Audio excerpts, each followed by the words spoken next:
there, welcome. Speculations about the head of the judiciary, which almost turned into a national controversy, were put to rest this Wednesday, as the Senate gave the nod for a new Chief Justice of Nigeria. Also tonight, Rawankada, that's the new operation in the offing, just as the military gets a pat on the back. Nigeria's economy is looking to resuscitation.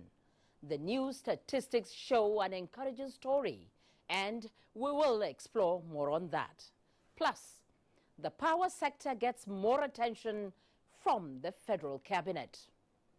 This is News Extra with me, Fatima Abbas Hassan.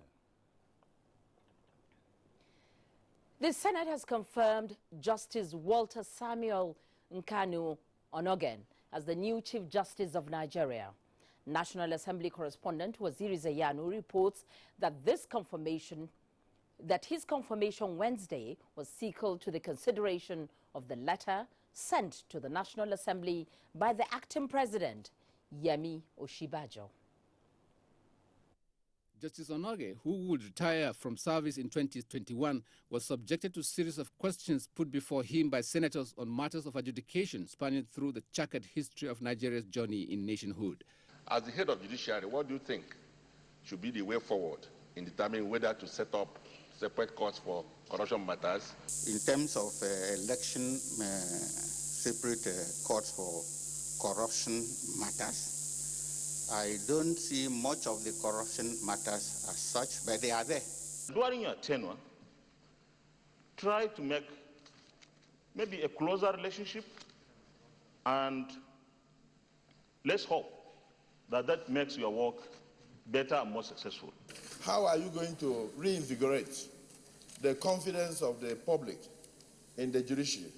I assure you that I remain who I have been on the bench right from the beginning and intend to end that way. That are complaining of sickness, one thing or the other, and efforts are being made for those people to be allowed to be treated, and nothing is being done about it. We go by precedent so that whether we are alive or dead, the decision can be analyzed by generations yet unborn. After answering the question satisfactorily as acknowledged by the Senate, Onoge took a bow and left the chambers. Senate President Bukola Saraki put the question for his approval before the Senate, after which the confirmation was unanimously approved. Those in favor say aye. Aye. Those against say nay. The ayes have it. In another motion on discrepancies in subsidy payment and non-remittance of funds by the NNPC to the Federation account, Senator Dino Melaye called for exhaustive review and investigation into the NNPC account. From the records derived from NNPC, 5 to 10 cargoes of imported crude arrive the country monthly, while about 5 cargoes are refined locally, and each cargo contains 5.8 million liters of refined crude products. Virtually in every 5-10 years, God raised an opportunity for the country to be richer. But because of leadership, people were entrusted with the revenue of this country and are not spending it prudently. Minority Whip Philip Aduda, in his motion, drew attention to the Federal Capital Territory Administration to provision of Nigeria's constitution that authorized the administration to continue spending its 2016 budgetary allocation until a new budget is passed into law by the FCT. The FCT has been indicted with complaints of non-payment for infrastructural development, satellite town developments, and city cleaning services due to budgetary constraints. Outside plenary, Chairman of the Nigerian Deposit Insurance Corporation, Umaru Ibrahim, and Executive Secretary of the corporation, Agatisi Irediawa, have been screened for confirmation by the Senate Committee on Banking, Insurance, and Financial Institutions. The President, the Commander-in-Chief, deemed them fit to be reappointed for the position. I've been in NDIC as a pioneer staff since 1989. Do is to be prepared to give effect to our role in achieving financial system stability. From the National Assembly, Waziri Zayanu, NTA News. And to issues of security now, the Nigerian Armed Forces has received commendation for the success recorded against Boko Haram in the northeast and for being on top of the security situation in the country. This was at a security briefing chaired by Acting President Yemi Osinbajo and attended by the Minister of Defense and Service Chiefs. State House correspondent Jide Onifade has that report. It was the routine security briefing on activities of the armed forces in the fight against Boko Haram in the northeast. Added to this are the security threats in some parts of the country, especially the threats in southern Kaduna. I'm very satisfied with what the military has done so far, and the briefings have shown graphically that they really are on top of their game and that they're doing excellent work in the northeast. We are committed to ensuring the security of the nation and its people as well as possible. Minister of Defense Mansour Dan Ali, who led the briefing, commended the federal government for the continuous funding and support for the nation's armed forces in its operations. Several high-profile Boko Haram commanders were arrested and over 20,000 persons, mostly women and children, held hostages by the terrorists were rescued. A number of the terrorist groups have surrendered, and currently rehabilitation and the radicalization process of these categories of surrendered Boko Haram terrorists and other rescued persons is ongoing. The minister pledged the total commitment and loyalty of the armed forces to the president, stressing that the support has impacted positively on the troops. This administration has also shown tremendous concern to the welfare of troops, particularly in the northeast, through prompt payment of troops' salaries and allowances, rotation of troops, and the improvement in medical services. The security briefing session afforded the service chiefs and the minister to update Acting President Yemi Osinbajo on the security situation across the country. In the State House, Jide Onifade, NTA News. In the meantime, the theater commander, Operation Lafia Dole, Major General Lucky Irabo, says the military is still firmly in control of the northeast, with frantic efforts to continue to dislodge the terrorists. The theater commander stated this at the monthly media briefing in Maiduguri, the Borno state capital. He says the military has continued to clear the remnant of the Boko Haram terrorists with the arrests, recoveries of arms and ammunition, as well as interception of suicide bombers.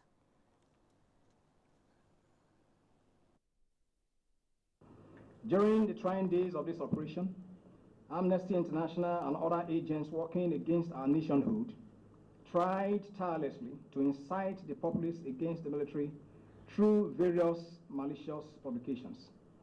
In spite of their distractions, we forged ahead and decimated the Boko Haram terrorists.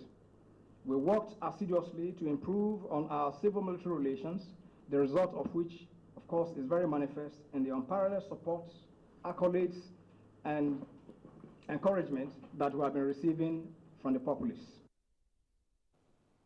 The Operation Lafia Dole commander attributed the achievements of the gallant officers and soldiers to cooperation of the civilians, appealing to citizens not to hesitate to report suspected persons to law enforcement agents. He says though the military recorded few losses, the strongholds of the Boko Haram terrorists remain dismantled. Now, research has shown that terrorist attacks, communal clashes, and other forms of violence leave in their trail symptoms associated with anxiety, stress, and even post-trauma stress disorder. Adebola Brixton Sunday has a report on managing trauma. It was very terrible. I saw death face to face. It was God that saved me. Ladi Matthias described as painful her one-on-one encounter with Boko Haram and how she is lucky to tell the story. This broken heart sometimes gives birth to panic and anxiety, as well as hunger, resentment, and blame. Formerly, we were getting food and support every day, but now the traffic has reduced. Trauma, analysts say, is a fact of life, but does not, however, have to be a life sentence. To influence society. Caregivers trained in psychotrauma are some of the strategies employed to help people like Ladi Matthias pick back the pieces of their lives. So you become like an orange where, however you are squeezed, it's the best of humanity that comes, and we work to becoming better. Sometimes when pain is not physical and you don't see it, you seem to undermine the person's agony. And to help them feel comfortable to express their feelings and what their hurts.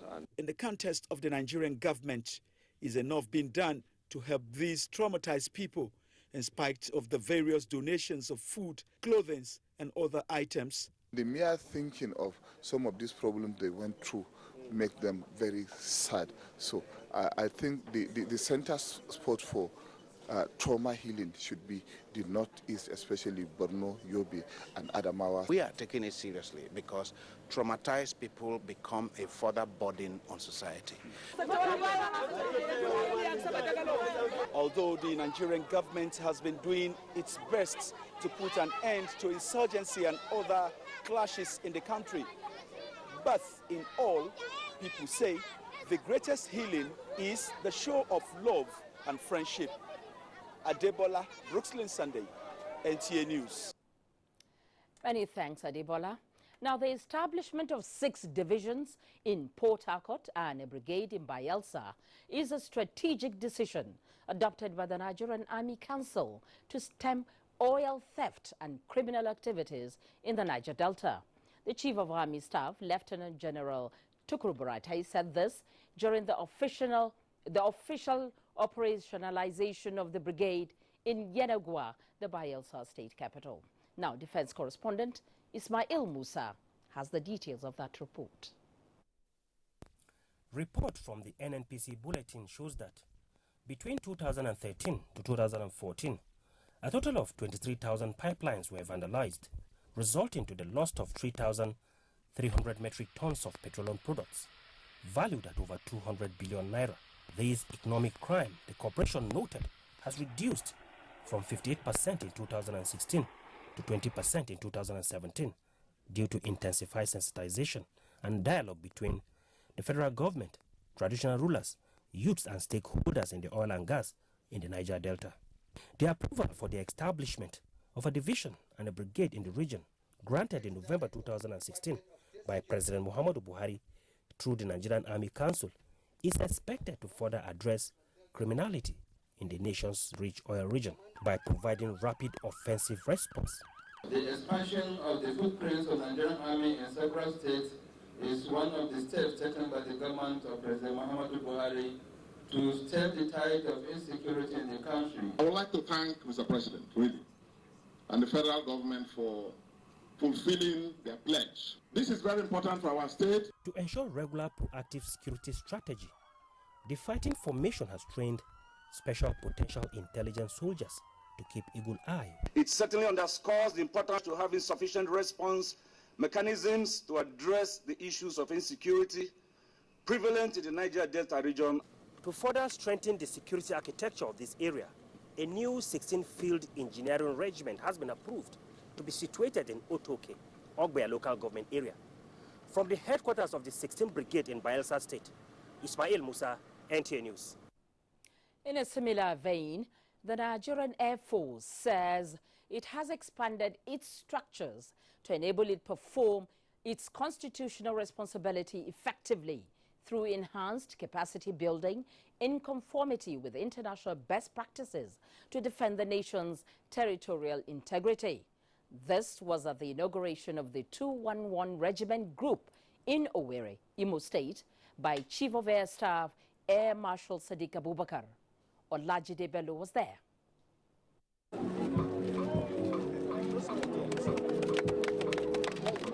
The official inauguration of the Nigerian Air Force 211 Regiment Group in Owerri by both Chief of the Air Staff Air Marshal Sadiq Abubakar and Imo State Governor Rochas Okorocha.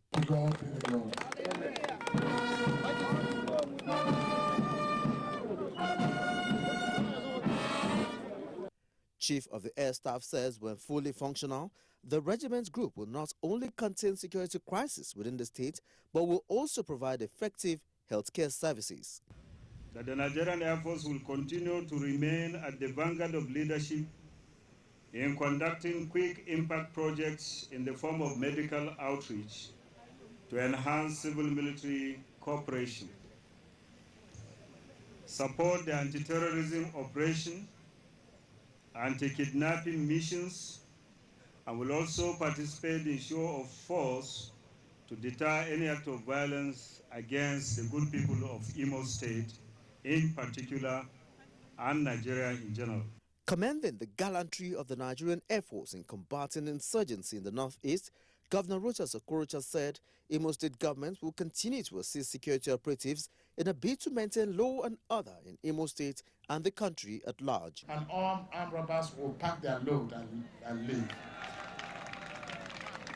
Because no more kidnapping around this area for as long as the Air Force has established their base in this place.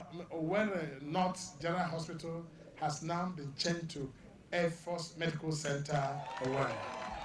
Chief of the Air Staff had earlier paid a courtesy call on the governor of Imo State, Rochas Okorocha, and the prominent traditional ruler in Owerri, the state capital, Olajide Bello. NTA News.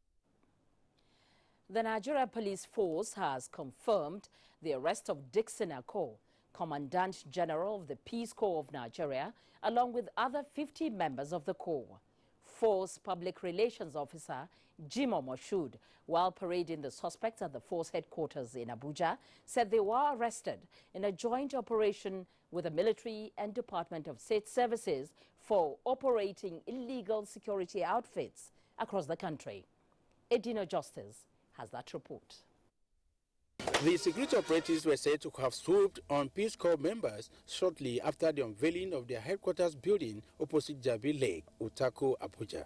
CSP Mosu said the arrest followed intelligence report that some of the illegal security outfits had started acquiring weapons and conducting military training in different locations across the country.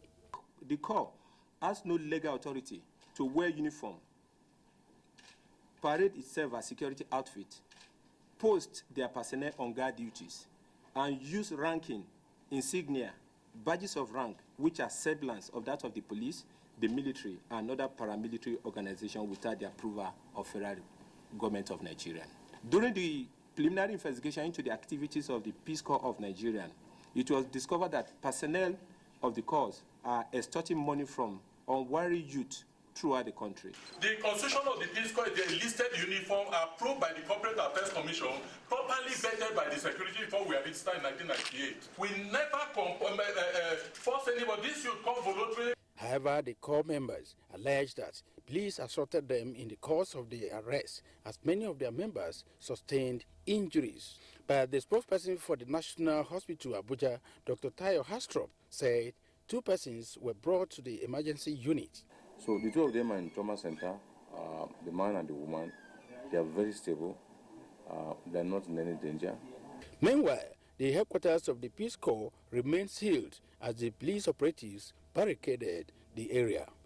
In Abuja, Edina Justice, NTA News. And to some cheering news now.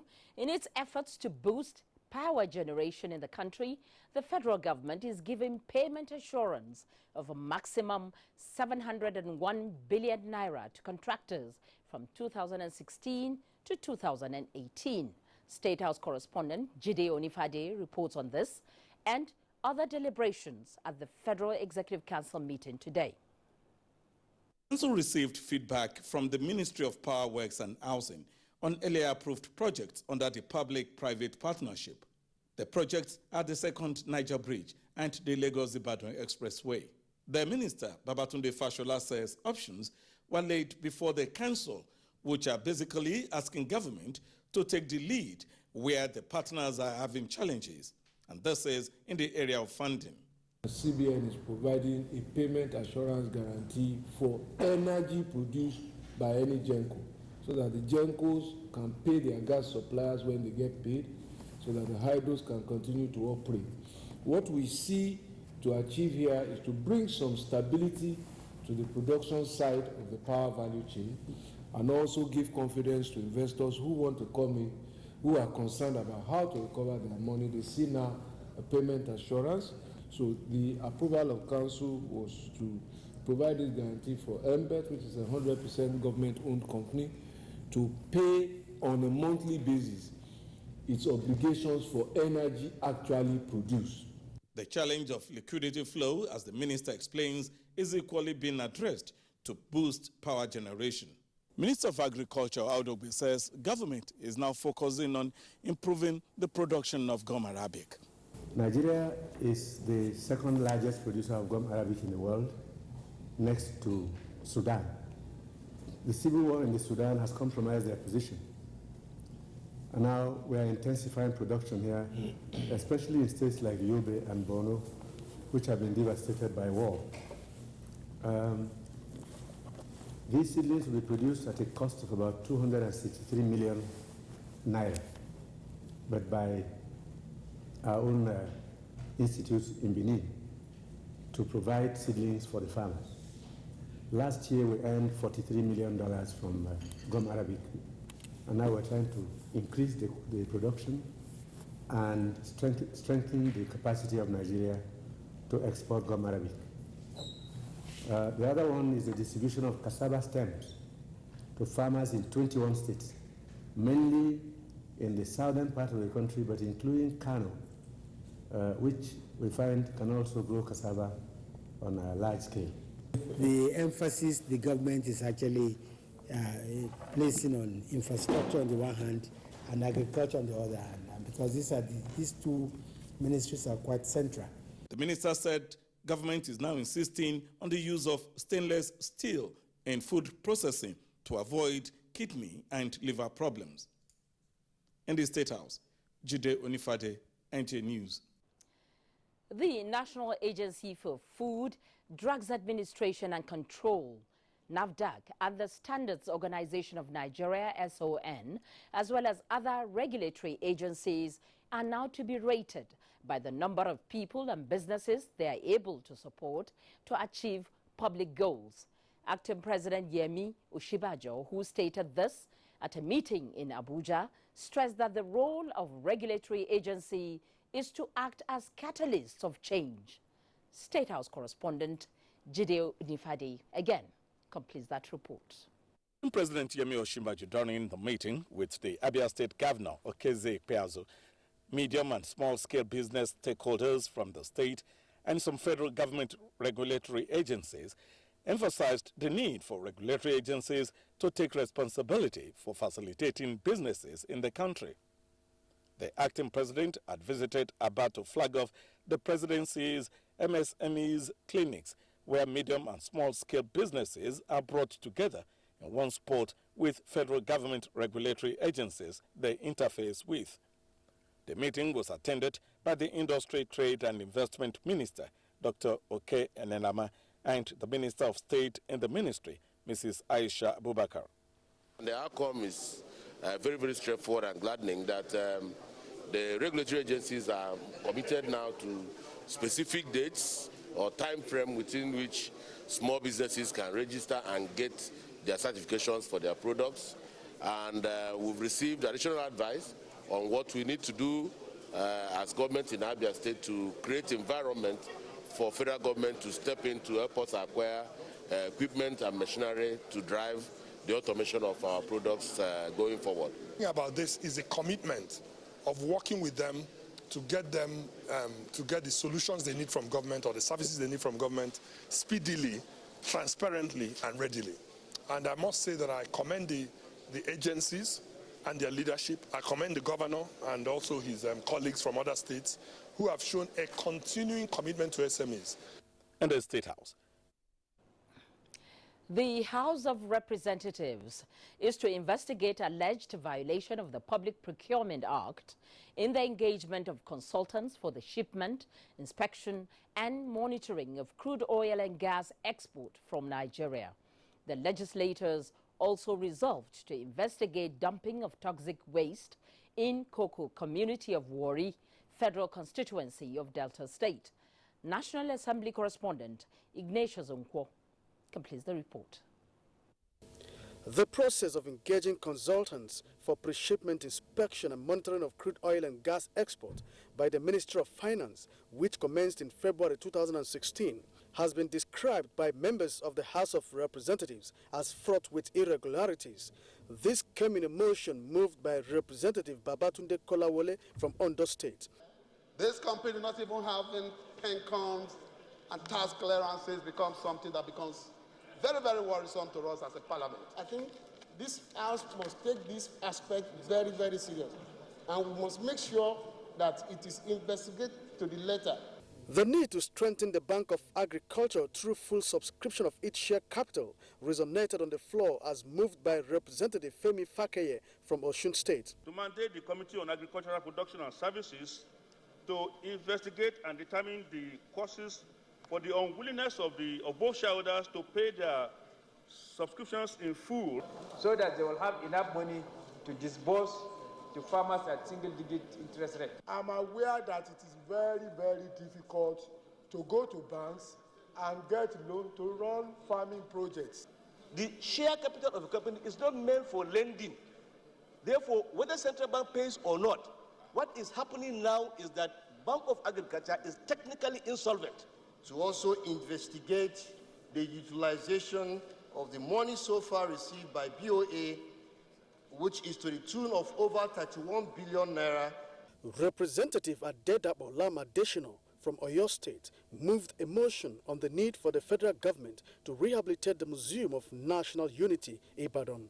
Well, the House also passed 15 bills at first reading, and one of them is a bill for an act to establish the Nigerian Police Reform Trust Fund.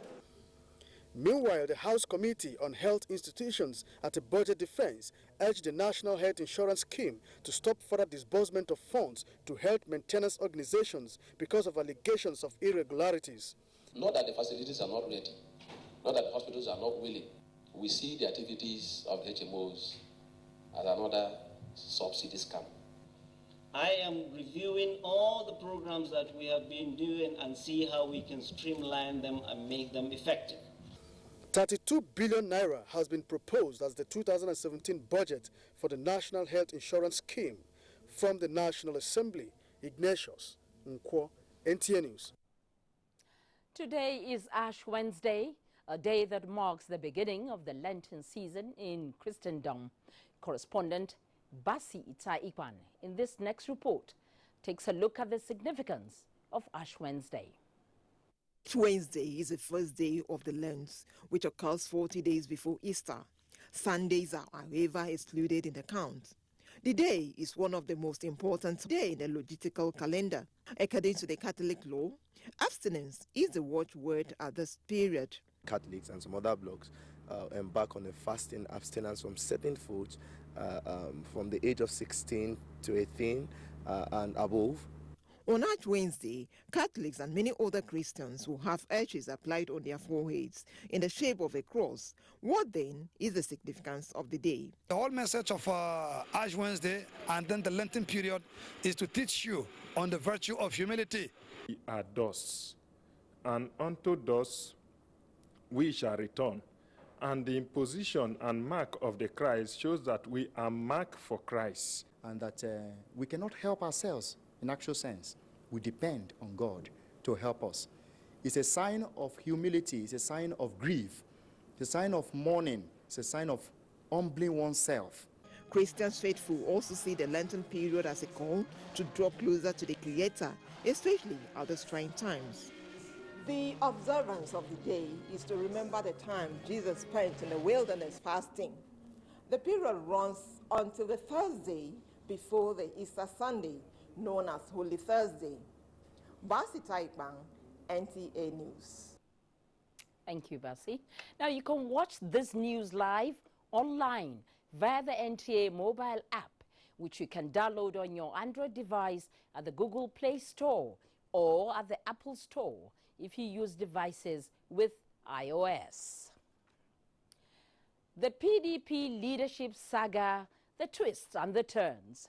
Also tonight, innovations from the Institute of Pharmaceutical Research as NAFDAC takes on fake drug syndicate. This is the outlook. When we return in just a moment, stay with us. Bonjour. Inakwana.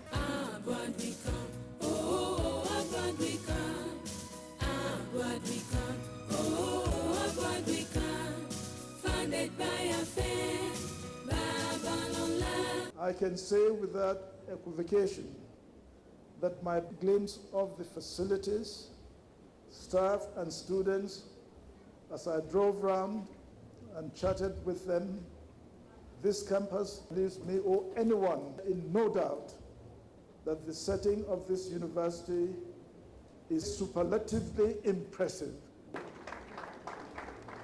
with nothing of its kind that I have seen so far in the country or anywhere else. Afe Babalola University, the fastest growing educational institution in Africa.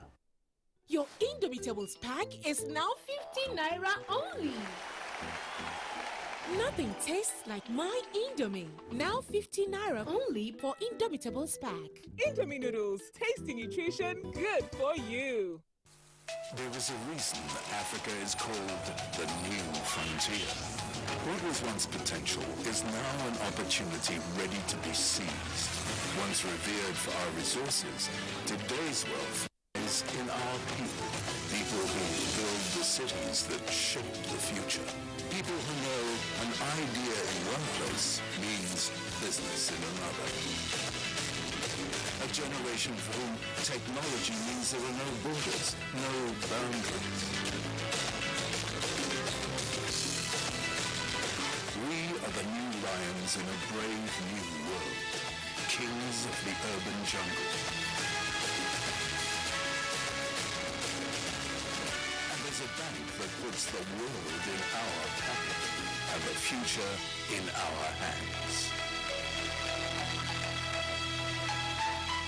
UBA, Africa's global bank. Calling all Nigerian civil servants, lawmakers working on the 2017 budget. Nigerians, thank you for your service to our nation. Right now, officials and lawmakers all over the country are trying to decide whether to put money into education, health, agriculture, or other sectors in the 2017 budget. It's time to put more money in health. Do you know that health allocation for every Nigerian in the 2017 budget is only 1,573 naira? With 1,573 naira, you can only buy half pack of typhoid medicine, treat malaria for 2 days, pay hospital registration but not buy drugs, and you cannot treat a child with diarrhea. Without good health, the nation cannot be productive. My name is Jai Kusi, and I am pleased to be associated with this message. This message is brought to you by the Partnership in Advocacy for Child and Family Health, PACFA. Participate in the PACFA Media Challenge in our call for government to make adequate provision for health in Nigeria. Hello? Welcome to the M6 Challenge. Using your new Gioni M6, carry out everything on that list, starting now.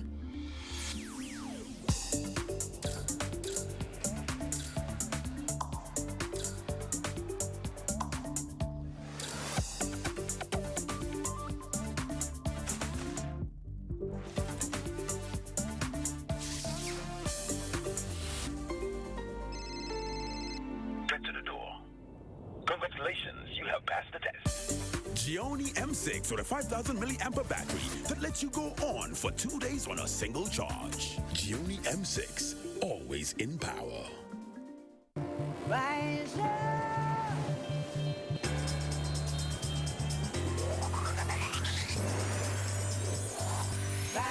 Feel the tasty, refreshing goodness of Chi iced tea. Return to life. Rise up.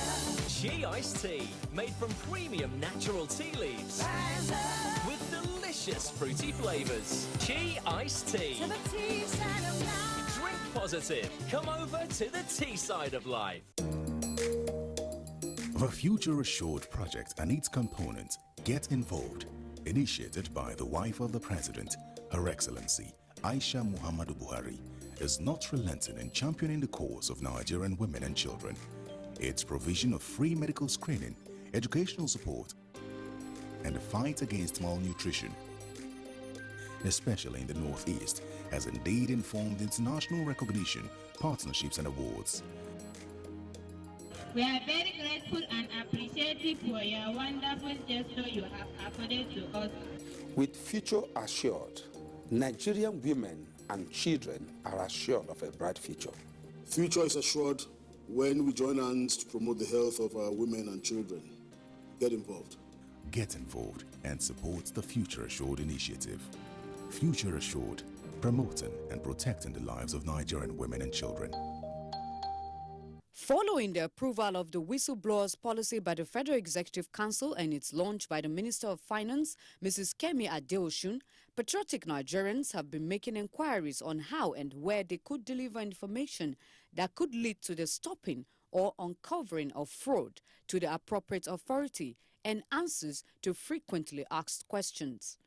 The Federal Minister of Finance has therefore dedicated a telephone line for receiving SMS, a whistleblowers portal, and an email address through which members of the public who volunteer to disclose information about a possible misconduct or violation could deliver such information for the attention of the team dedicated to process such information. This message is brought to you by the Federal Ministry of Information and Culture. You're watching News Extra, reaching you live on the network service of the NTA. We now take a look at the political scene. The protracted leadership crisis of the People's Democratic Party, PDP, that has for long been the subject of public discourse and media hype, reached a crescendo with the Court of Appeal's declaration of Senator Ali Modu Sharif as the authentic chairman. However, there are indications that the chickens have not yet come home to roost, as there are more holes to fill for the party to be won again. A case has now gone to the Supreme Court, and it could well be the determining factor to the end of the PDP saga. Political correspondent Abdullahi Garba Birnin Kudu is standing by with the rest of the story. 16 years journey, especially from the coming of this political dispensation in 1999, the People's Democratic Party had before this leadership tussle, which began in March 2016, relatively enjoyed stability first as a ruling party, then, and as the political system dictates. A lot of questions have been asked why a giant political party like PDP has entered into crisis that has defied solution for far too long. Perhaps party elders will share their words of wisdom with Nigerians to provide the answer. If you want to assist the ordinary Nigerian, if you want to help him, you must give him a government that respects him. We overindulged. We took things for granted. And also got a little bit overdrunk with power and forgot that, we're also there for Nigeria and Nigerian people. And what we're doing in office, we're being watched. That, it's from then that the party started to hemorrhage, and it never recovered. Because by the time it went into the election, it was already a clay-footed giant. Building on this point, one will understand that the crisis of the PDP, though not new in the party, but they are all tied around constitutional matters and interests of who rules the party. It all began when the party lost power in 2015 general elections, resulting to blame games among members, thereby leading to the resignation of the former chairman Ahmad Adamu Muazu. With this vacuum created, Northeast pushed to hold on the position, which brought about several candidates showing interest to take over the seat. The intervention of two serving governors, Ayo Fayoshi of Ikiti State and Nyesom Wike of Rivers State, saw the emergence of Senator Ali Modu Sharif, a former governor of Borno State, as chairman at the end of 2015. However, the honeymoon was so short before the PDP began to experience hiccups. The high point of the beginning of the crisis was when the chairman planned to hold a national convention in Port Harcourt, March 2016. I want to appeal to all of you. It is no to Sharif. It is no to Sharif. There's only one PDP. and there's only one national chairman. A splinter group of the Sharif's National Executive Committee challenged the Port Harcourt Convention in court, while another group under the name PDP Stakeholders held a parallel convention in Abuja. As a start of legal battle, two federal high courts gave two conflicting judgments in Abuja and Port Harcourt, with one in favor of the other against the Port Harcourt Convention. This prompted some organs of the party to hold a special mini-convention and constitute a caretaker committee under Senator Ahmed Makarfi to organize another convention within the time frame of 3 months. Although the Sharif faction challenged the legality of the caretaker status in the PDP constitution, the Makarfi committee went to the extent of planning another convention in Port Harcourt that was also averted by another court order. Backing their action from what they call PDP constitution and another court ruling recognizing the caretaker committee, the committee received the blessings of some leaders of the PDP at Port Harcourt Convention, extending their tenure by 1 year. The situation led PDP to its present status with two divided groups claiming leadership of the party. Political observers believe internal crisis is not unusual in a party system, but that of PDP, many say, is affecting its whole, possibly the reason it lost some federal elections afterwards. No, it's never good for democracy when you have a sustained internal crisis within the party structure, because particularly for Nigeria that doesn't have independent candidacy, you cannot be anything in Nigeria today unless you go through the party system. Just as the Court of Appeal in Port Harcourt delivered judgment in favor of Sharif last February, the Makarfi Caretaker Committee is challenging the ruling at the Supreme Court. We have absolute faith and confidence that ultimately justice will be done. As the legal battle continues, there are ongoing consultations by leaders to bring political solution to the problem. Presently, Senator Sharif has reopened the Wadata Plaza headquarters of the party, earlier sealed by the police, but operating under tight security, while Senator Makarfi held on to the secretariat staff of the party, running his work from a temporary secretariat. In the midst of all this, the Wadata Plaza became besieged by protesters, disapproving the occupation of the secretariat by Sharif. In spite of this PDP turbulence weather, yet confidence building by party leaders is quite optimistic that resolution of the crisis is in sight. And in the light of this, to attain the desired goals of final resolution of PDP crisis, the national leader, former President Goodluck Jonathan, convened a meeting of PDP governors. People's Democratic Party, PDP, has ruled Nigeria for 16 years. Although it is now an opposition party engulfed in internal crisis, political observers are of the view that Nigeria needs a crisis-free party politics for sanity to bear for a viable democracy in the country. In Abuja, Abdullahi Garba Bernankudu, NTA News. Now, away from politics, vegetable oil is often used for cooking, but sometimes those using this essential product hardly know how it is manufactured or brought into the market, let alone sparing a minute to check its expiry date. It will interest you to know how one Tina Nwachuku, who indulges in the nefarious activity of adulterated vegetable oil, ran out of luck in her activity. She's waiting to face the consequences of her action. Mie Ogidi reports that this follows a visit from the Environmental Health Officers Registration Council of Nigeria. This plaza, located at Gado Nasco Road, Kubwa, in the Federal Capital Territory, is a busy premises for business transactions. But what goes on inside Suite C5 is extraordinary, as Tina Nwachuku, a businesswoman, repackages vegetable oil allegedly brought in from Kano. This is supposed to be done at the factory, so why were you doing it here? I am not here to explain. The Alhaji's number, address, everything I have given it to them. But you were the one replacing with this. He gave me this thing. To come and replace it here? Yes. Even with that self-defense from Tina, the Environmental Health Officers Registration Council insists our action left much to be desired. I just be watching what they were doing.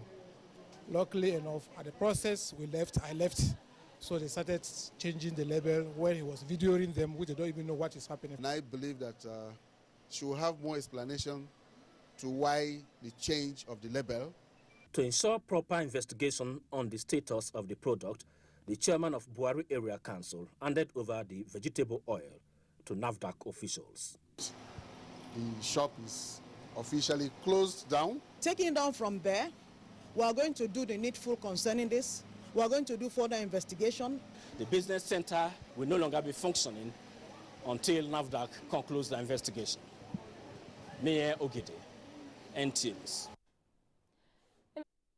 Team from the National Agency for Food and Drugs Administration and Control, NAFDAC, has paraded 5 persons for forging NAFDAC documents. Some of the suspects who have been arrested were involved in the distribution of counterfeit drugs and alcohol beverages. Ime Udori has that report.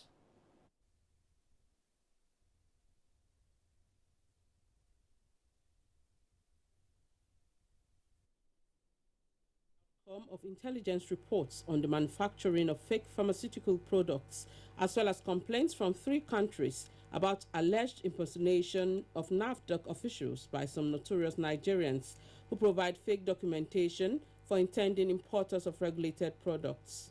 Investigations revealed that members of the syndicate were part of an international criminal gang allegedly coordinated by one Eze Okoronkwo, resident in Aba, Abia State, with collaborators from 12 other countries. The group was further expecting the sum of $57,000 after its first receipt of $13,000 before their arrest. The case is being transferred to the Economic and Financial Crimes Commission, EFCC. You have forged receipts of Federal Ministry of Justice here. You have forged affidavits from the court, certificate of registration of NAFDAC products forged. Other cases unraveled were the sale of counterfeited popular milk brand, production of fake injection water, cough syrup, and assorted alcoholic beverages. Some of the suspects at large are on the wanted list of NAFDAC, while those arrested will be charged to court after investigation.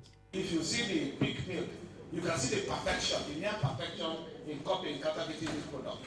The packaging is so sophisticated, and because of the sophistication in printing technology, that is why the phenomenon of counterfeiting is increasing day by day. NAFDAC used the meeting to solicit public support in its fight against impersonators and illegal manufacturers. Thank you, Rashidat. Now, the National Institute for Pharmaceutical Research and Development, NIPRID, was established to carry out research and development of drugs, biological products, and other materials using indigenous resources to address its needs and contribute to the national health agenda. In this next report, health correspondent Rashidat Mustafa Olagunju examines how the institute is faring in delivering its mandate. Located in the heart of Idu Industrial Layout, Abuja, with an intimidating edifice, solemn for scientific engagement, one will assume that the institute is not facing any challenges. Setting foot into the premises, one is bound to notice some constraints facing it. Notable is the epileptic power supply. Generally, I would say is lack of appreciation of research, and more directly, the funding is ridiculous. And we have kept saying this. And I don't know, the budgeting process has to improve. Right now, we are in the middle of the NIPRID plant nursery. And as you can see, the nursery is not flourishing as expected. According to the HOD managing this place, she said with optimal supply of water and funding, this place could perform better than this. We don't even have a big land for the cultivation. We don't have, vehicles to convey us from one place to the other. So there are a lot of constraints that we face, especially in this particular unit. Here, we have very limited solar support, and most of those support are coming from Institute of Human Virology and CDC. So, but the the country should actually go to the level of having that expanded solar power support to be able to see that all the things we do actually meet the international standard. In spite of all this, NIPRID has been able to produce drugs that are waiting to be licensed to pharmaceutical companies for commercial purposes. For each of these drugs, The production chain is expected to provide at least 1 million jobs if fully operational. There are things we can do, but we wouldn't do them. We don't do them because of the constraints of funding and attention. So there's huge room for improvement. For NIPRIT to effectively contribute to national health coverage by linking traditional and herbal medicine with modern approaches to produce affordable and accessible drugs for Nigerians, a lot rests with the funding. Rashidat Mustafa Olagunju, NTA News. And to education matters now. Now, despite the current economic reality, Nigerian universities no doubt require increased funding to remain relevant in competitive contemporary education. How can they be creative to meet the needs of their immediate environment? This is the focus of the Committee of Pro-Chancellors 2017 conference in Abuja. Franca Uzomaolua is on standby with the details. In the past decades, Nigerian universities were seen as citadel for character development, exposure and enhancement of ideals. However, population explosion with its attendant rapid infrastructural decay has contributed to the current sorry state of the once celebrated ivory towers. It is based on this that the Committee of Pro-Chancellors of Nigerian Federal Universities is focusing attention on sustainable tertiary education in a harsh economic environment. In the present-day reality, the universities need to help solve the economic, social, and environmental challenges that authorities in the allocation face. They should play a role in promoting infrastructure development. Even so, promoting infrastructure development also requires transparency in the management of resources. It's not a shame to see vice chancellors being dragged to prison recently, and that is not a good image for the university. And I think we have to collectively try to ensure that we get rid of corruption in our society. We want universities to solve our domestic problems. This issue of running helter-skelter and running overseas for solutions to problems, universities have to endear themselves to society and let people know that the salvation of Nigeria lies in the hands of Nigerians. Participants at the conference are expected to proffer solutions on how to return Nigerian universities to the good old days of quality research output, academic stability, and excellence. Salvaging higher education in Nigeria for sustainable infrastructure, social and economic development, learning from the Kenyan experience forms part of discussions at the two-day conference. Franca Uzoma Olua, NTA News. And in a related development, the Bauchi State Governor, Muhammad Abdullahi Abubakar, says the state government is committed to the development of education in the state, especially at the basic level. The governor gave the commitment at the signing of a Memorandum of Understanding for a 5-year educational development program with USAID. Abdullahi Musa Suleja was there. And now, details. Bauchi State is one of the northeastern states of the country considered to be educationally disadvantaged. At the inception of the present administration in the state, the governor Muhammad Abubakar decided to tackle the problem head-on. According to him, on assumption of office, tertiary education was fairly doing well, but the basic education was nothing to write home about, prompting his decision to earmark 20% of the state's budget last year and in the present 2017. The governor said he will never toy with what he benefited from. We are committed to enhancing the quality of education in Bauchi State. I am a product of a public school system. From primary school to secondary school, it is my dream to return the public school system to the level that they were when I was in primary school and secondary school. USAID country mission representative in Nigeria, Mr. Michael Tove, said the MOU supports the Bauchi State government goals and targets in its education sector strategic plan and establishes a preliminary plan for joint monitoring and evaluation of progress. With this development, the state government leads the region in an effort to catch up with other educationally advantaged states in Nigeria. In Abuja, Abdullahi Musa Suleja, NTA News. Still to come, things are looking up for the Nigerian economy. The details in just a moment. Stay with us. With Happy Cover from Leadway Assurance, you'll be covered for, well, almost anything. Boys, play nicely. From automobile cover to house to personal cover. Play nicely with your brother. Or with one single premium. That's it, we're going home. Get happy. SMS happy to 22865 and we'll call you back. SMS now. Live happy with Leadway Assurance. Ensuring happiness since 1970. Discover the true diversity of Nigerian food as we share how we prepare, cook, and enjoy our local dishes. Delicious Niger, brought to you by Maggie, showing on these stations. For the very first time in Nigeria, the goodness of vegetable and fruit juice. Introducing Chivita Active Vegetable Fruit Nectar. Available in carrot orange, beetroot grapes, and beetroot apple.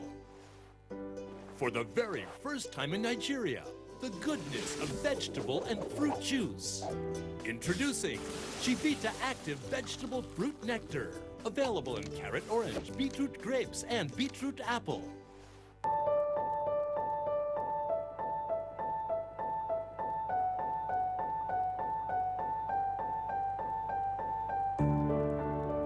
C? That's it? F? C! But she's academically so good. Could have been better. My grade, fitness F. Emotional well-being, E. E? I want you to play with me only you get tired.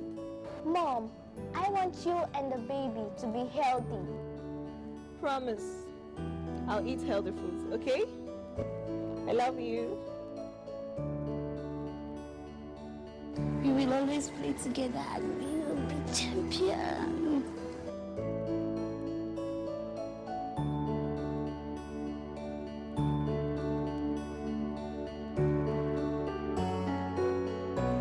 Achievers always believe in 100%. Breakfast isn't complete without Chivita 100% fruit juice, made from real natural fruits with no added sugar. So to be at your best, start every day the Chivita 100% way.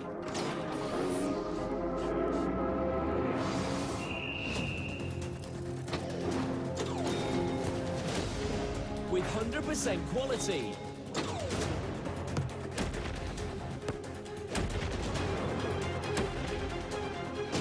100% commitment, 100% goodness,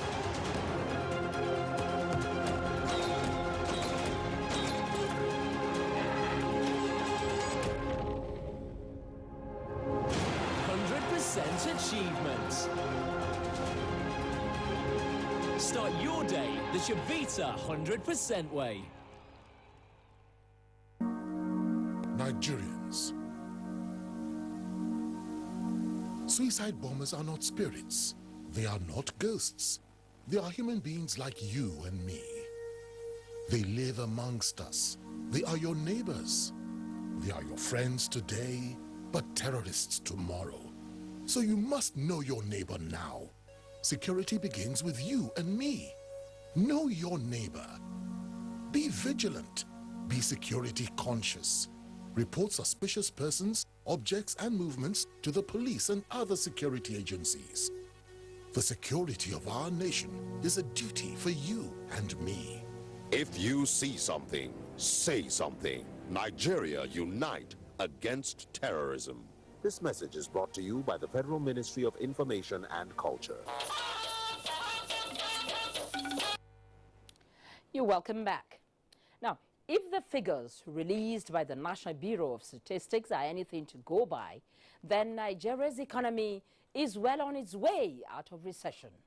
Let's join Amechi Pius on Business News segment for more on the gross domestic product figures in 2016. Here's a quick check on some business stories, and thanks for joining us. There are indications that the Nigerian economy is on its way out of recession, according to the 2016 overall and last quarter gross domestic product figures Released by the Nigeria Bureau of Statistics, the economy registered a contraction of 1.30% in the fourth quarter of 2016. This translates into a growth rate of 1.51% for the year under review. What it means is that the economy performed better last year, with a contraction at 1.5% as against 1.8% predicted by the International Monetary Fund, IMF. However, some economic analysts want government to concentrate on measures to develop Nigeria's industrial sector. We should still continue to worry about developments in the real sector. The performance in manufacturing is still not so good. The recovery in agriculture is still not so good. And more importantly, the economy is still grappling with the challenge of high cost of goods and services. We need to continue to implement economic policies that will drive the other sector that are still in decline. And those economic policies will be largely driven by the FX policy. The FX policy and the monetary policies. We need to have a more robust FX policy that will allow for sectors like the manufacturing sector, the construction industry to begin to grow again. And here are details of transactions at the close of business on the Nigerian Stock Exchange today. A look at midweek trading showed that market capitalization finished at 8.71 trillion naira, while the oil share index closed at 25,183.10 points. Investors purchased more than 228 million shares at 2.39 billion naira in 2,558 deals.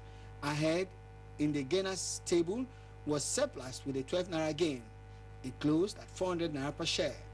It was followed by Vitafoam, which appreciated by 8 kobo. Guinness was top in the losers category. Its share price dropped by 3 naira 24 kobo to close at 62 naira 11 kobo per share. It was closely followed by Nigerian breweries, which depreciated by 2 naira 38 kobo. And that's business news. Thanks for watching. Well, as you've heard, the National Bureau of Statistics has released a report indicating that the country may be on its way out of economic recession. Now, to talk more on this, I'm being joined by the Statistician General of the Federation and the Chief Executive Officer of the National Bureau of Statistics, Dr. Yemi Kale. Thank you for joining me in the studio. Thank you for having me. Now, the IMF predicted a contraction of 1.8% for Nigeria's economy in the year 2016, but according to MBS, it contracted by 1.5% only. What were the major drivers and the implication for the economy? Well, as most of us are aware, 2016 has been a difficult year for the Nigerian economy, and I guess that has pushed a lot of policymakers to take a lot of decisions to try and fix the problems. What we realized was that after going through a bad few quarters, in the last quarter of the year, the economy improved slightly from minus 2.3% in the third quarter to minus 1.3%. Okay. And that improvement was as a result of a sharp improvement in the crude production. I think there's been a lot of attempts to get the militancy in the Niger Delta to stop, and that helped crude production to, it was still negative, but to improve from minus 24% to minus 12%. Now, what you find that you look at most of the sectors in the 46 activities that drive the economy, you see that many of them were still negative, but they were not as negative as the previous quarter. So you are seeing improvements. While sectors like agriculture, sectors like solid minerals, which the government has been focusing on, maintain their strong growth. And I think a combination of these things, a combination of different positive things that happened in last quarter was able to enable the economy to do much better than most people had expected. Okay. Now, agriculture and services sector appear to hold some promise in driving growth.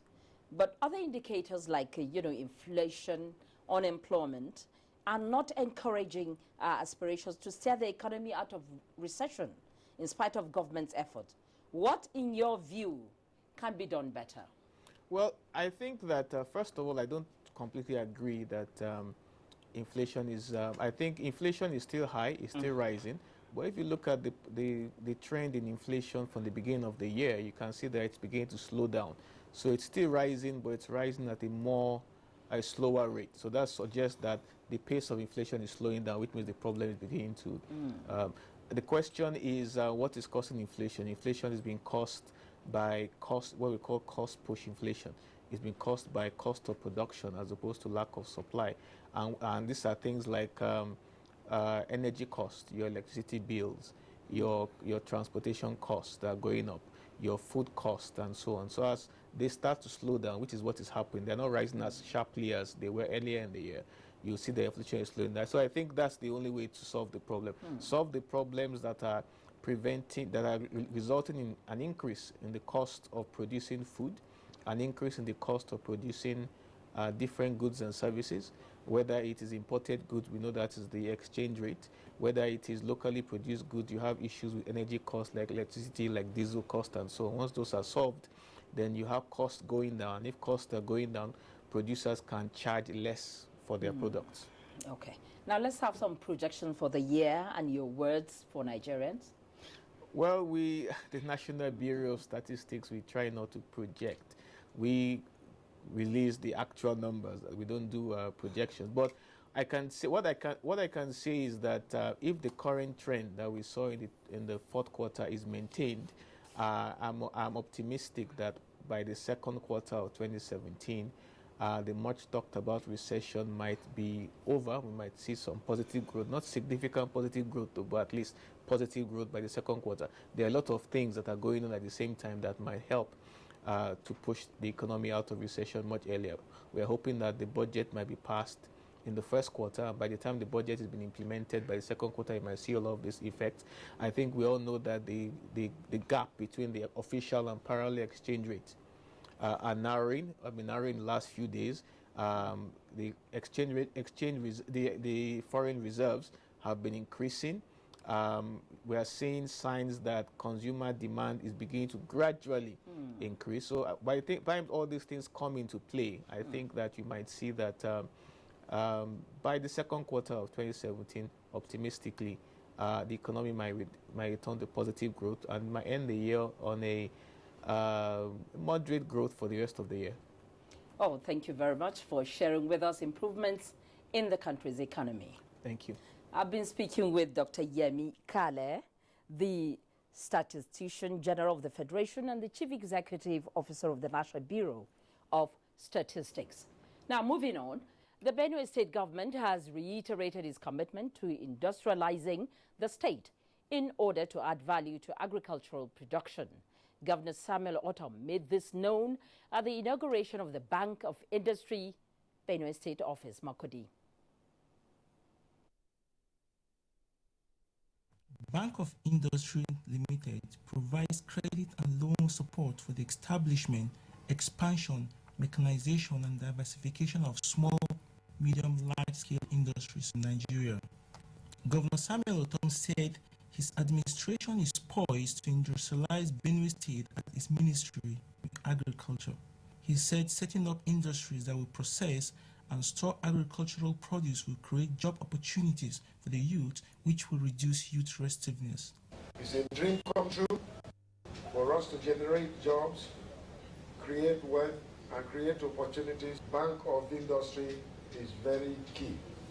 The acting managing director and chief executive officer of Bank of Industry, Mr. Wahid Olagunju, said the bank and the state government have already launched a micro, small, and medium-scale business development fund dedicated to the provision of concessional financial assistance to entrepreneurs operating in Benue State. The Bank of Industry Limited and the Benue State government have already launched a 2 billion micro, small, and medium enterprises development fund dedicated to the provision of concessional financial assistance to entrepreneurs operating in Benue State. As of February 2017, the bank had approved loans approximately 1.5 billion naira to more than 13 companies spread across the state. These loans are projected to create about 7,000 direct and indirect jobs. There were goodwill messages from various entrepreneurs. The Pension Transitional Arrangement Directorate is presently verifying about 5,900 pensioners in Edo State. The exercise will include pensioners in the Federal Civil Service and those under the state with federal share. Bukola Urubisi has that report. The exercise is designed to be in 6 stages. They include documentation, verification, quality control, data entry, scanning, and quality assurance. The Executive Secretary, Pension Transitional Arrangement Directorate, Mrs. Sharon Ikazo, said the purpose of the verification is to establish an accurate, credible, digitized database of pensioners. This is with a view to eliminating ghost pensioners and also to stamp out anomalies such as overpayment and underpayment. To take care of pensioners who retired before 2006 and are on the defined benefit scheme. PENCOM is the contributory pension scheme for those who retired after 2006. No pensioner, no Nigerian who has served this country creditably is subjected to any indignity. The Vice Chairman, Committee on ICT and Cybercrime, Senator Foster Ogola, said the federal government wants to ensure transparency and accuracy in the pensioners' record. At the end of the day, we'll be able to know those who are not supposed to be there that have been there. Some of the pensioners said the exercise is well organized. It's the best screening I have never seen. We are not giving this type of treatment. We are getting a very nice. The exercise continues and is expected to end in March. In Benin, Bukola Urubusi, NTA News. Now, coming in the next part, stemming the attacks on Nigerians in South Africa. Stay with us. We'll be right back. Change does not just happen. You and I and all of us must appreciate that we all have our part to play if we want to bring change about. We must change our lawless habits, our attitude to public office, and public trust. We must change our unruly behavior in schools, hospitals, marketplaces, motor parks, on the roads, in homes and offices. To bring about change, we must change ourselves by being law-abiding citizens.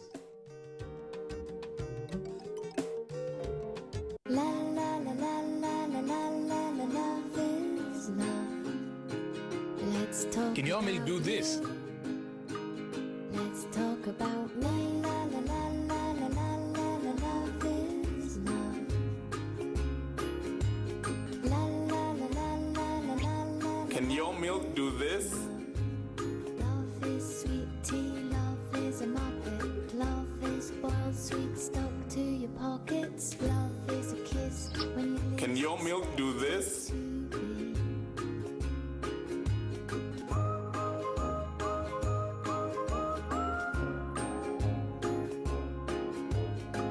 Can your milk do this?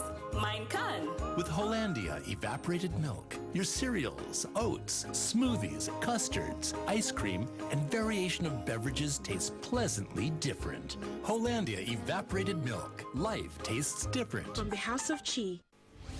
Do you crave class? Do you have taste? And do you care about comforts? If you do, then for your next event, a stay away from home, a business trip, or a holiday, visit Jade's Hotel at 24 Undola Crescent, Wuse Zone 5, Abuja. Check out our world-class services, exquisite suites, restaurant and bar, gymnasium, spa and grills, and our outdoor catering services and cuisines. At Jade's, it can only be better. For bookings and reservations, visit us today at 24 Undola Crescent, Wuse Zone 5, Abuja, or visit www.jadeshotels.com.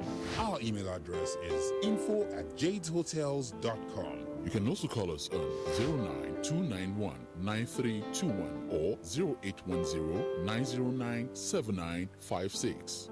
Jade's Hotels. Welcome to life. The National Agency for Food and Drug Administration and Control, NAFDAC, is working to ensure access to safe, good quality essential medicines with the World Health Organization pre-qualification of made in Nigeria pharmaceutical products, stiffer penalties for fake drug offenders with a review of NAFDAC laws, national, regional, and international collaborations, cutting-edge technologies, including the mobile authentication service. NAFDAC impacts upon everything we do, including water we drink, the food we eat. They are important organs to the development of this country. And everybody should come out and join them and support them and help them to achieve the greatest benefits and success that they need to record. Let us support NAFDAC to win the war against fake drugs and other unwholesome regulated products. NAFDAC, safeguarding the health of the nation. It's finally here, the most anticipated sports show on live television, featuring great sports icons from ex-internationals to famed journalists and administrators. It doesn't come bigger than the Sports Parliament, which premieres live on the NTA network this Thursday from 11 p.m. till 12 midnight. Be a part of the biggest sports talk show on television to help chart a successful path for Nigerian sports. 11 p.m. to midnight on Thursday on the NTA. Sports Parliament, where the eggheads converge.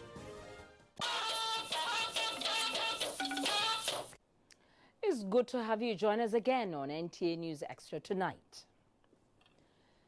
The federal government has evacuated 41 Nigerian girls who were trafficked to Mali for forced labor and sexual exploitation.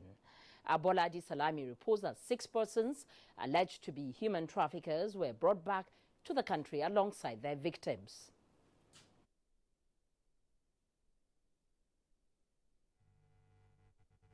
The Nigerian Air Force aircraft C-130, which conveyed the victims from Mali, landed at the Air Force base of the Murtala Mohammed Airport, Lagos, at 7:25 p.m. The 41 girls were received at the Arch Camp area of the airport by officials of the National Agency for the Prohibition of Trafficking in Persons and the Office of the Senior Special Assistant to the President on Diaspora. The victims were all ladies, with majority in their 20s. They were subsequently profiled by the officials of the Nigerian Immigration Service. The Chief of Defense Staff, the Chief of Air Staff immediately made it possible to bring them back to Nigeria. So we're glad we're here. But this is just the beginning of the journey. They're back. There has to be rehabilitation, reorientation, counseling. They are traumatized. These girls were ignorant. What they expected was not what they got. People should go back to the basics, moral values. They should take care of their children. They should watch out for the friends their children keep. Effect of peer group is what has led most of these girls into going out to countries where they don't know. The Senior Special Assistant to the President on Diaspora called on international non-governmental organizations to assist Nigerian government in fighting human trafficking. She also confirmed that 6 of the alleged traffickers will be handed over to the appropriate authorities for prosecution. In Lagos, Abolade Salami, NTA News. Meanwhile, Nigerians are calling for stringent measures and caution in tackling the incessant cases of xenophobic attacks on her citizens in South Africa. This was part of the submissions on NTA's Current Affairs program, Tuesday Live. Talatu Ezirike has the details. And South Africa relationship dates back to the apartheid era, as Nigeria played a major role in the liberation struggle of black Southern Africans from white domination. Over time, issues such as poverty, hate speeches, racism, media bias and ignorance gave rise to xenophobic attacks, especially on Nigerians. Going by records, in 2015, many Nigerians were killed and property destroyed without compensation in xenophobic attack. There is no country in Africa that can survive in isolation. Does not kill fellow Africans. The young people of South Africa do not know what happened before they gained their freedom. The whole of Africa stood behind South Africa. The recurrence of the attack 2 years down the line has raised questions like how much is Nigeria really gaining from South Africa, and where is the place of peace building and integration? Peaceful and prosperous Africa has a lot of potential to advance Nigeria's own economic interest. But this is a passing phase. We believe that these irritants, as we call them in diplomacy, they will pass. For others, xenophobic attack must stop as it contravenes the provision of diplomatic relations between the two countries for mutual respect and interest. Now a campaign tool in South Africa. Drive away those black criminals and your lives will be better. So it's a crime against fellow brothers and sisters. So the South African government must be able to penalize some people. They also must be sincere about compensating those who have been genuinely attacked while diplomacy is going on. Nigeria, you practice xenophilia. They practice xenophobia. We love foreigners. We see strangers and we start dancing and we receive them with open arms. Culturally, that's how we are. That is why, if you tell them, oh, this company is South African or in Nigeria, provided is providing the services, they don't care. It is held that Nigerians in South Africa had remained strong, united and law-abiding in the face of the provocation, as well as the proactive step by the embassy that are commendable in being the big brother Africa. Talati Ezerike, NTA News. Thank you, Talatu. Now, we're not done yet. Sports will be up in a moment. Join us again. Government's social investment program has begun. The poorest and most vulnerable in the land get 5,000 naira monthly, and phase 1 has started in 9 states of the Federation. 200,000 unemployed graduates have been engaged in the N-Power Volunteer Corps, designed to engage 500,000 people. 5.5 million children will be fed regularly in the homegrown school feeding program, which kicked off in 3 states last year, with 9 more to be added this year. And under the Government Enterprise and Empowerment Program, GEEP, thousands of cooperatives, market women, farmers and enterprising youth have been receiving between 10,000 and 100,000 naira soft loans since November 2016. The Social Investment Program has begun. It can only get better. We promise change. Change is here.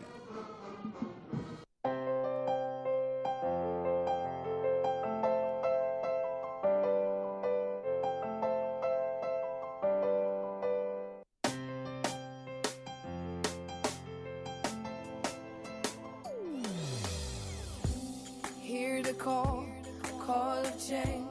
Stand up, Nigeria. Change is here and it's going to stay. Change begins with you.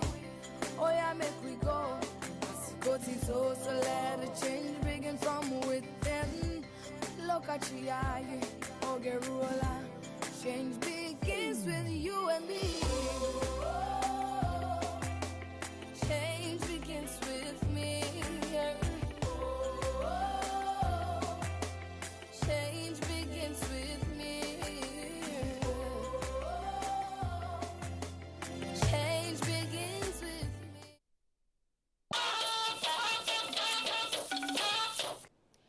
Chad reopens border with Libya 8 weeks after closure to stem infiltration by extremist elements, just as Canada and United States collaborate to tackle illegal migration. For more reports from the foreign scene, let's join Ronke Kolawole on Global Tidbits. In Chad, dozens of students arrested while picketing the Minister of Higher Education have been sentenced to 1 month in prison for vandalism. They were also accused of contempt of public authority and violent behavior. Meanwhile, National Student Union has halted classes on campuses until the 68 prisoners are released. Zimbabwean President Robert Mugabe has been flown to Singapore for medical checkup days after he celebrated his 93rd birthday. Report says Mugabe now struggles to walk, while his public speeches are said to be meandering and repetitive.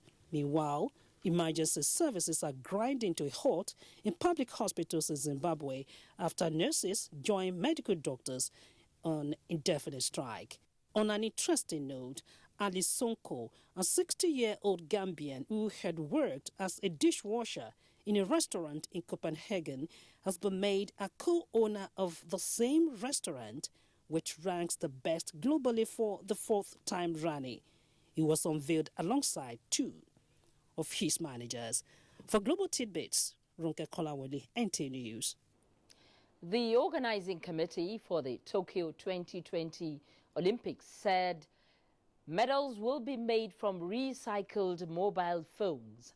In this special report, correspondent Tamara Ibiwe takes a look at the development in relation to Nigeria.